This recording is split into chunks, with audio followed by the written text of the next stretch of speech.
지난주부터 계속 기운차게 살자고 말씀드렸는데, 기운차게라는 말은 우리 순수한 우리나라 말로 천지에 가득 찬 만물이 살아서 생동하는 힘의 근원을 말합니다. 일명 한마디로 말하면 호연지기를 말합니다.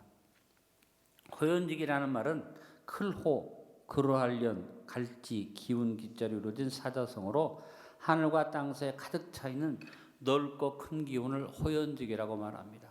이 만물 안에 창조의 능력이 꽉 차 있고 섭리의 역사가 꽉 차 있고 만물을 보존하는 하나님의 기운이 꽉 차 있어서 그 기운이 바로 호연지기로 우리에게 주어진다는 것입니다. 2024년 새 봄을 맞은 여러분에게 호연지기가 넘쳐나서 호연지기를 품고 기운차게 살아갈 수 있기를 축원드립니다. 호연지기를 품고 기운차게 살기 위해서 무엇보다 믿음의 뿌리를 견고하게 합시다. 나무가 아무리 찍히고 말라 비틀어져도 나무에 소망이 있는 것은 뿌리에 있다. 뿌리가 깊이 박혀 있으면 물기운과 진액을 끌어올리기 때문에 나무는 다시 살아난다는 겁니다. 2024년 새 봄을 맞이하면서 무엇보다 우리 믿음의 뿌리를 점검하기를 바랍니다. 나무의 뿌리가 깊고 강하여 충실하면 다시 돋는 생기를 얻어서 올라가듯이 뿌리가 강하면 나무가 강해지죠. 백향목이 강하고 든든히 자라서 기둥감이 되는 것은 그 뿌리를 깊이 내리기 때문인데, 성전의 백향목 기둥은 레바논에서 가져오죠. 레바논 산지는 전부 다 바위산이에요. 웬만한 나무는 못 살아요. 그런데 백향목은 바위를 뚫고 뿌리를 내려요. 이 바위를 뚫고 내려면 뿌리 힘이 강하기 때문에 기둥이 쫙 곧게 올라가면서 그 백향목이 기둥감이 되는 겁니다. 코로나 팬데믹 이후에 이어지는 후유증들이 우리의 환경을, 우리의 조건을 어렵게 만들고, 이제 전염병의 역사만 우리에게 온 것도 아니라 그 이후로 자연재해가 계속 이어지고 있고 많은 어려운 일들이 생겨서 힘든 일이 있어서 우리가 힘들어하지만, 이때 더욱 믿음의 뿌리를 깊이 내리고 야훼를 의지하고 의뢰하면 주님이 우리에게 아까 읽은 말씀처럼, 예레미야의 말씀처럼 가무는 데에도 걱정이 없는 새 힘이 넘치는 축복을 주심을 믿습니다. 우리가 예배를 시작하면서 읽었던 구절을 다시 한번 믿음으로 우리 고백하고 읽어봅니다. 예레미야 17장 7절에서 8절. 그러나 무릇 야훼를 의지하며 야훼를 의뢰하는 그 사람은 복을 받을 것이라. 그는 물가에 심어진 나무가 그 뿌리를 강변에 뻗치고 더위가 올지라도 두려워하지 아니하며 그 잎이 청청하며 가무는 해도 걱정이 없고 결실이 그치지 아니함 같으리라. 우리가 코로나19라는 무서운 전염병 때문에 예배를 마음대로 드리지 못하고 비대면 예배를 드리고 굉장히 어려웠죠. 이 모든 전염병이 물러가고 환경이 새로워져서 이렇게 다 예배 드릴 수 있음에도 불구하고 여전히 비대면 예배를 선호해서 교회 오지 않고 집에서 예배 드리는 분들이 있는데, 뭐 이렇게 예배 드리든 저렇게 예배 드리든 중요한 건 뭐냐면 믿음의 뿌리를 점검해 봐야지 돼요. 뿌리가 상하지 않았는지, 내가 물가에 심겨진 나무처럼 뿌리를 깊이 내렸는지를 점검해 볼 수 있기를 바랍니다. 우리 믿음의 가장 분명하고 중요한 뿌리는 임마누엘에 대한 확신입니다. 여러분이 구체적으로 뿌리를 깊이 내리는 일에 가장 중요한 고백을 늘 고백하며 살기를 바랍니다. 따라합니다. 하나님이 나와 함께 하십니다. 여러분, 환경이 아무리 좋거나 나쁘거나 어떤 환경이 와도 뿌리는 다른 게 아닙니다. 임마누엘입니다. 하나님이 나와 함께 하십니다. 다 잃어버리는 상황에서도 뿌리는 임마누엘에 대한 확신이죠. 모든 것이 다 막혔는데 뿌리는, 흔들리는 뿌리는 뭐냐? 막혀도 하나님 나와 함께 하십니다. 사울왕은 말씀의 물가를 소홀히 여기고 세상의 지위와 명예에 뿌리를 내리려다가 하나님께 버림받았습니다. 사울이 다른 사람보다 목 하나가 더 컸어요. 키가 큰 사람이에요. 하나님께서 사울을 기름 부으려고 찾는데 사울이 얼마나 겸손한 사람인지 행구 뒤에 숨었어요. 자기가 드러나지 않으려고 겸손한 사람이에요. 그런데 왕이 되니까 이 사람이 마음이 이상해져 가지고 믿음의 뿌리를 하나님께 두지 아니하고 세상 권세의 명예에 두다가 자기에게 주어진 이 왕권이 다른 집안으로 넘어가지 않게 하려고 인간의 수단과 방법을 쓰다가 그래서 하나님이 다윗을 세우는 것처럼 보이니까 다윗을 가로막고 그것을 못 이기게 하려다가 자기가 버림받았어요. 다윗은 물가에 심기운 나무처럼 말씀대로 살고 뿌리를 깊이 내려서 어떤 어려운 환경 속에서도 하나님 중심으로 살았던 다윗은 이스라엘의 최고의 왕이 됐고, 사울은 그 집안이 왕권이 끊어졌지만 다윗의 가계는 계속 이어져서 오늘까지 예수님이 누구의 후손이에요? 다윗의 후손이 되었던 것은 다윗의 믿음이 뿌리가 깊었기 때문이죠. 그래서 다윗의 믿음은 임마누엘의 뿌리를 본을 보여준 믿음이었습니다. 사람의 욕심에 이끌려서 하나님을 핑계대고 자기 욕심을 채우려는 사울과 자신의 소원이 이루어지는 절호의 기회가 와도 하나님 말씀과 하나님의 법도 위배되면 그것을 포기할 수 있었던 다윗의 임마누엘의 믿음을 비교해보고 여러분 임마누엘의 확신으로 뿌리를 깊이 내리기를 바랍니다. 여러 가지 기운이 많이 있는데 그 기운을 누리고 유지할 수 있는 것은 다른 것 아니다. 뿌리를 내리자. 하나님은 나와 함께 하십니다. 골로새서 2장 6절로 7절에도 말합니다. 그러므로 너희가 그리스도 예수를 주로 받았으니 그 안에 사용하되 그 안에 뿌리를 박으며 세움을 받아 교훈을 받은 대로 믿음에 굳게 서서 감사함을 넘치게 하라. 바울이 신앙의 모습을 권면하는데 제일 중심이 뭐예요? 따라합니다. 그 안에 뿌리를 박으며. 뿌리를 박는 거죠. 코로나 팬데믹으로 인해서 우리에게 주는 신앙의 위기 속에서 우리가 신앙의 뿌리를 잊어버리거나 신앙의 뿌리가 상할 수밖에 없는 상황이 왔지만 다시 회복됐죠. 회복되면서 다른 어떤 것보다 뿌리를 확인해 봐야만 합니다. 오늘 여러분 마음속에 하나님 나와 함께한다는 믿음이 확실한지를 점검해 보시길 바랍니다. 바울에게 여러 제자가 있었어요. 그중 몇몇 사람은 뿌리를 내리지 못해서 다시 세상으로 나가므로 바울의 근심거리가 되었습니다. 그 중에 대표되는 사람이 의사 데마입니다. 누가보다도 데마가 훨씬 의술이 뛰어났고 데마가 더 집안이 좋았고 데마가 더 바울과 친했어요. 근데 바울이 의사 데마를 굉장히 사랑했는데 그가 세상으로 갔다. 왜? 뿌리가 없어서. 디모데후서 4장 10절에 데마는 이 세상을 사랑하여 나를 버리고 데살로니가로 갔고 그레스게는 갈라디아로 디도는 달마디아로 갔고, 다른 제자들은 복음을 전하기 위해서 흩어졌지만 데마라는 사람은 세상을 사랑해서 가장 환락의 도시 데살로니가로 가버렸다. 여러분, 우리가 믿음의 뿌리의 물기운이 충실하게 넘치기 위해서는 어떤 것보다도 데마처럼 되지 말고 임마누엘의 확신을 가지고 믿음의 뿌리를 같이 내리십시다. 이사야서 41장 10절의 말씀을 늘 기억하시길 바랍니다. 두려워 말라 내가 너와 함께 함이니라. 놀라지 말라 나는 너의 하나님이 됨이니라. 내가 너를 굳세게 하리라. 참으로 너를 도와주리라. 참으로 나의 의로운 오른손으로 너를 붙들리라. 두려워 말라 내가 너와 함께 함이니라. 놀라지 말라 나는 너의 하나님이 됨이니라. 하나님은 나와 함께 하십니다. 이 뿌리를 꼭 붙잡고 여러분이 뿌리를 깊이 내려서 호연지기를 품고 기운차게 살기를 축원드립니다. 첫 번째 항목을 정리해서 읽어봅니다. 새봄을 맞아 더욱 여호와를 의지하고 여호와께 의뢰하는 뿌리를 충실하게 깊이 내리는 신앙인으로 물가에 심어진 나무가 그 뿌리를 강변에 뻗치고 더위가 올지라도 두려워하지 아니함 같이 하나님이 함께 하시리라는 믿음으로 10가지 기운의 호연지기를 품고 기운차게 삽시다. 또 하나, 호연지기를 품고 기운차게 살기 위해서 줄기의 물기운이 막히지 않게 합시다. 뿌리에서 진액이 올라오는데 줄기가 올라가다가 막혀버리면 나무는 살아날 수가 없어요. 나무가 기운차게 움돋을 수 있는 것은 나무의 줄기에 뿌리의 물기운이 막힘이 없이 쫙 올라가야만 합니다. 줄기가 중간에 막히면 나무는 새로워질 수가 없다고 말씀드렸죠. 우리의 삶에 하나님과의 관계가 막힘이 없어야 한다.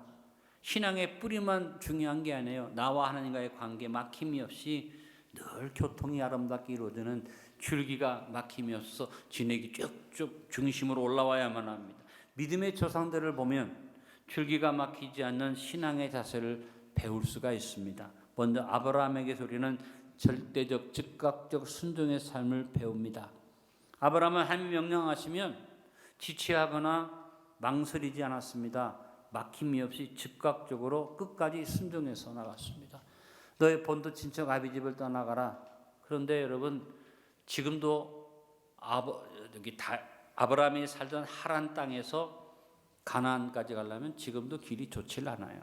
그 당시에는 굉장히 어렵지만 갈 바를 알지 못하는데 아브라함은 주저없이 중단 없이 가서 마침내 유브라데 강을 건너고 요단강을 건너서 가나안에 이르는 믿음의 순종을 보였던 겁니다.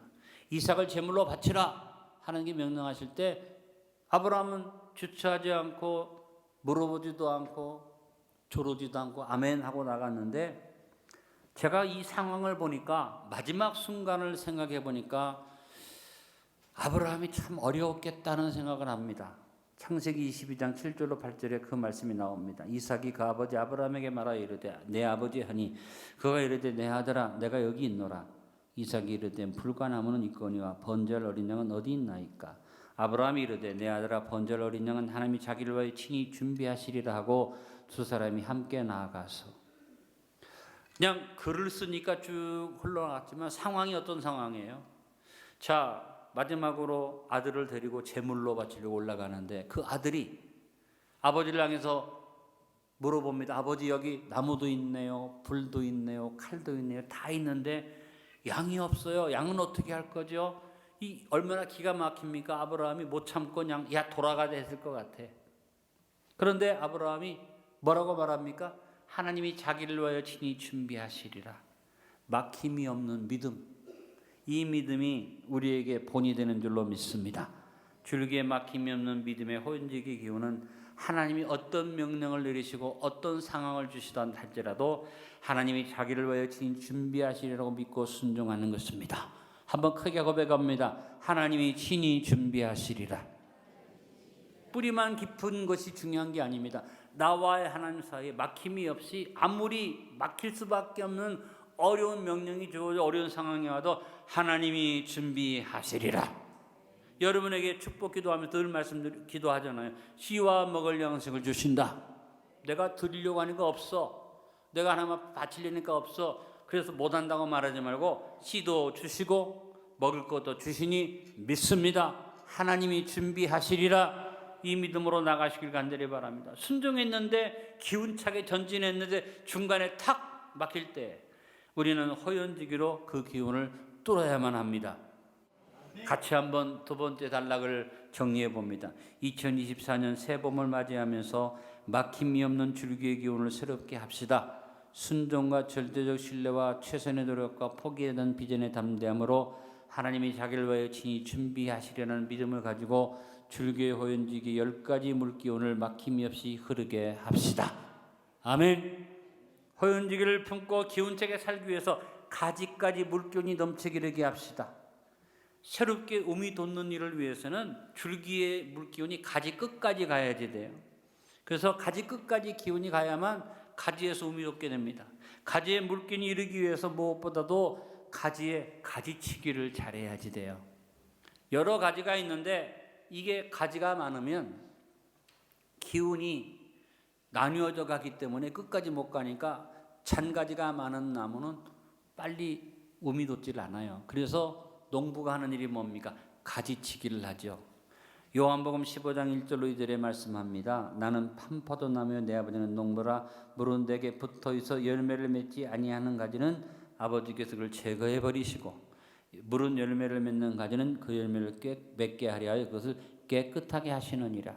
포도 비유에서도 말씀한 것처럼 가지치기를 하나님이 하신다 그랬어요. 여러분, 우리가 가지가 무성하다고 다 좋은 게 아닙니다.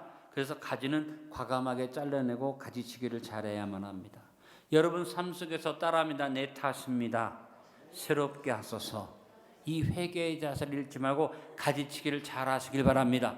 남을 탓하거나 불평하거나 원망하거나 환경 탓하다 보면 내 가지는 가지치기가 안 되고 이상하게 잘못되기 쉽죠. 그러나 다른 거 생각하지 말고 내 가지치기를 잘하자.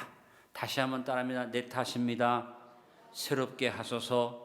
어려움과 환난이 올 때 막연하게 어려움이 불러가기를 기도만 하고 있으면 안 됩니다. 우리는 기도함과 동시에 삶의 가지치기를 잘해서 결단하고 잘못된 것을 잘라내고 우리가 주 앞에 서야만 합니다. 그러면 위기와 환난이 왔을 때 위기와 환난을 가지치기의 기회로 삼으시길 바랍니다. 잡다한 세상의 유혹을 잘라내는 일, 바울이 본을 보여줬습니다. 바울은 가지치기를 철저히 잘했습니다. 그는 빌립보서 3장 7절로 9절에 자신의 인생의 삶에서 가지치기 한 것을 말합니다. 그러나 무엇이든지 내게 유익하던 것을 내가 그리스도를 위하여 해로 여길 뿐더러 또한 모든 것을 해로 여김은 내 주 그리스도 예수라는 지식이 가장 고상하기 때문이라. 내가 그를 위하여 모든 것을 잃어버리고 배설물로 여김은 그리스도를 얻고 그 안에서 발견되려 함이니 내가 가진 너는 율법에서 난 것이 아니요 오직 그리스도를 믿음으로 말미암은 것이니 곧 믿음으로 하나님께로부터 난 의라. 바울은 많은 것을 가졌어요. 돈도 있었고 학식도 있었고 명예도 있었고 로마 시민권도 있었지만 바울은 이 모든 것을 다 가지치게 해버렸어요. 다 해로 여기고 배설물로 여기고 오직 예수님만 아는 것을 최대한의 축복으로 알고 살았어요. 다 내 탓입니다. 새롭게 하소서. 회개의 자세로 평안을 얻는 가지치기를 본을 보여준 사람이 바울입니다. 믿음의 사람은 삶의 우선순위를 믿음에 두고 삽니다. 신앙이 액세서리가 되면 안 됩니다. 잡된 것은 다 쳐버리고 11조 먼저 드리세요. 주일 성수 먼저 하세요. 뭘 하든지 기도 먼저 하세요. 말씀 먼저 읽고 전도 먼저 하고 여러분이 삶에 잡다한 것들은 자꾸 가지치기하고 중심된 가지를 붙들고 나아갈 수 있기를 간절히 바랍니다. 바울은 디모데에게 경건의 이르기를 연단하라고 권면했습니다. 경건에 이르는 것이 뭡니까? 가지치기 하는 거예요. 디모데전서 4장 7절 8절에 바울이 권면했습니다. 망령되고 타는 신화를 버리고 경건에 이르도록 내 자신을 연단하라. 육체 연단은 약간의 유익이으나 경건은 범사에 유익하니 금생과 내생의 약속이 있느니라. 쓸데없이 분유하고 바쁜 삶을 버리십시다. 잡된 일에 매이지 맙시다. 너무 바쁘게 살지 맙시다. 남을 탓하지 맙시다. 환경과 조건을 탓하지 말고 조급하지 맙시다. 따라합니다. 내 탓입니다. 새롭게 하소서. 이 회개의 자세를 분명히 하시고 평강의 선물을 사모하면서 가지치기 하시길 간절히 바랍니다. 삶의 고난과 역경이 올 때 하나님과의 거리가 더 가까워지고 철저하게 주님과 더 깊은 교제 속에 들어가면서 내 탓입니다. 새롭게 하소서. 회개의 자세로 가지치기를 잘하면 깨끗한 기운이 여러분 삶 속에 넘쳐나 열매가 맺히게 될 줄로 믿습니다. 세 번째 항목을 정리해서 읽어봅니다. 잡다한 세상의 유혹을 잘라내고 우선순위를 바로 가지고 경건의 일을 더욱 연습하는 삶을 습관화하여 다 내 탓입니다. 새롭게 하소서의 고백으로 우리의 삶의 가지에 신선한 물기운이 넘치게 하여 가지 끝까지 호연지게 10가지 물기운이 막힘이 없이 흐르게 합시다. 하나 더 호연지기를 품고 기운차게 살기 위해서 새싹이 움돋도록 최선을 다합시다. 가지치기를 한 다음에 나무가 새롭게 되는데 갑자기 확 잎이 피어나고 꽃이 피지 않습니다. 요만한 um이 돋습니다. 농부는 그 자그마한 um이 돋는 것을 귀하게 알고 그때 더 걸음을 주고 노력을 합니다. 환경과 조건을 탓하거나 다른 사람에게 핑계를 대게 해서 아무것도 할 수 없다고 좌절하게 만들고 미혹하는 사탄에게 넘어가지 말고 더 나은 내일을 위해서 작은 일상의 작은 것들을 소중히 여기고 최선을 다하기를 간절히 바랍니다. 나무에 싹이 움돋을 때 작은 시작이라고 무시하지 않고 그것을 잘 보존하고 하나님 주신 기운을 잘 이끌어가면 오늘 24절의 말씀처럼 결과가 그릇에 젖이 가득하고 골수가 윤택한 결과를 얻게 됩니다. 여러분 작은 것을 무시하지 말고 작은 싹의 물기운을 잘 받아들여서 주님 앞에 끊임없는 노력을 기울이시길 바랍니다. 우리는 무엇이든지 작은 것을 소홀히 여기지 말아야만 합니다. 두 가지 방향에서 작은 것을 소홀히 여기지 말아야만 합니다. 내 작은 실수, 내 작은 거짓말, 내 작은 잘못된 것들을 철저하게 잘라내시고 아주 작은 것이라도 좋은 것과 아름다운 것은 그것이 자라도록 힘써서 부정적인 작은 것은 잘라내고 긍정적인 작은 것은 키워나가는 지혜의 삶을 우리는 살아가야만 합니다. 요셉은 작은 실수나 유혹도 소홀히 여기지 않고 철저하게 끊어내고 승리자가 되었습니다. 다윗이 삶 속에서 적은 것을 소홀히 여기지 아니하고 그래서 작은 물맷돌이지만 소홀히 여기지 않고 노력을 해서 거인 골리앗을 물맷돌로 이겼는데 다윗이 나중에 잘 살게 되고 왕이 된 다음에 편안하게 된 다음에 작은 실수를 그가 범하고 회개치 않았어요. 남의 아내를 가로채고 거기에서 회개해야 하는데 그것을 덮기 위해서 남편을 전쟁터에 일선에 보내서 죽게 만들고 그 여자를 자기 여자로 삼았습니다. 작은 것을 소홀히 여겼다가 큰 우를 범하는 일을 했습니다. 그는 무서운 범죄를 했죠. 신앙의 사람은 언제나 싹의 기운을 중요하게 알아서 작은 신앙의 행위를 새롭게 하고 잘못된 작은 것은 철저히 회개해야만 합니다. 특별한 작정하라고 기도원에 부지런히 올라가고 부흥에 부지런히 쫓아가고 여의도 관광에 가서 막 그냥 모이기 힘쓰고 좋은데 여러분 그런 사람이 일상의 삶을 어떻게 사나 봐야지 됩니다. 더 중요하고 효과적인 신앙의 힘은 일상의 삶 속에서 작은 싹처럼 일어나는 매일의 묵상과 기도가 소중한 것을 아는 사람이에요. 작은 묵상의 싹을 중요하게 생각해서 매일매일 말씀 묵상하고 교회에서 행해지는 각종 예배를 가장 은혜받는 신앙의 기회로 생각하시고 작은 싹이 나무를 살려내고 잎을 무성하게 만들어줌을 믿으면서 특별히 이렇게 사순절이라는 기간 동안 새벽마다 나와서 하나님 앞에 작은 정성을 드리는 것을 습관하면 하나님께서 여러분 삶 속에 축복을 넘치게 부어주심을 깨닫게 되시길 바랍니다. 로마서 12장 1절에 말했습니다. 그러므로 형제들아 내가 하나님의 모든 자비하심으로 너희를 권하노니 너희 몸을 하나님이 기뻐하시는 거룩한 산제물로 드리라. 이는 너희가 드릴 영적 예배니라. 너희 몸을 산제물로 드리라. 이 말은 뭐냐면 큰 성회에 참여하고 거기 가서 부르짖고 기도하라 그런 말이 아닙니다. 너의 일상의 작은 삶 속에서 너의 몸이 제물되게 해라. 매일매일의 삶 속에서 하나님 앞에 영광 돌리며 살아라. 그 얘기입니다. 여러분 철저하게 신앙의 작은 삶을 소홀히 여기지 말고 오늘 주일 예배 나오신 분들 주중 예배에 나오기를 애쓰시기를 바라고 주중 예배에 나오면서 여러분 새벽에 나와서 기도하는 특별 새벽 기도 같은 것을 빠지지 않기를 기도하면서 100% 할 수는 없으면 조금씩이라도 여러분 내 삶의 가장 작은 드림이 나에게 큰 힘을 얻게 해줌을 믿으시기를 바랍니다. 한 걸음씩 한 걸음씩 나부터 지금부터 적은 것부터의 자세로 중단 없이 주님 앞에 나아갑시다. 작은 싹을 키워서 신앙의 꽃을 피우고 열매를 맺게 되기를 바랍니다. 빌라델비아 교회에 주어진 칭찬과 상급은 적은 능력을 소홀히 여기지 않은 것이었습니다. 요한계시록 3장 7절로 8절에 빌라델비아 교회의 사자에게 편지하라. 거룩하고 진실하사 다윗의 열쇠를 가지시니 곧 열면 닫을 사람이 없고 닫으면 열 사람이 없는 그가 이르시되 볼지어다 내가 내 앞에 열린 문을 두었을 때 능히 닫을 사람이 없으리라.